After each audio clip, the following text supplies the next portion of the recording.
You ask Tiger to calculate. This deals with finding the midpoint between 2 points. The midpoint between the 2 points is -15.5, -10. Let's solve it step by step. Plot the 2 points and calculate the midpoint using the formula. The coordinates of point 1 are x1 equals -12, y1 equals -7.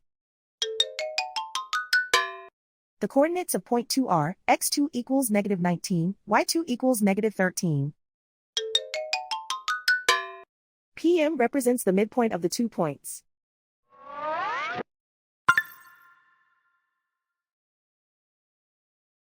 Use the x values in the midpoint formula to find the midpoints x.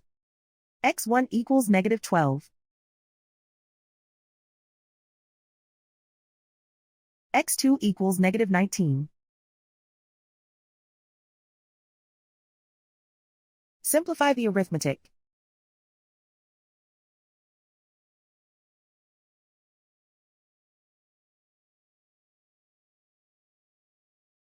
Use the y values in the midpoint formula to find the midpoints y.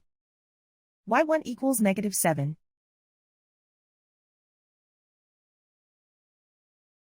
y2 equals -13.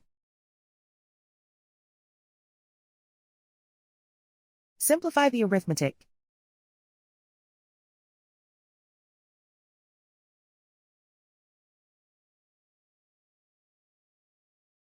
And so, the midpoint is -15.5, -10.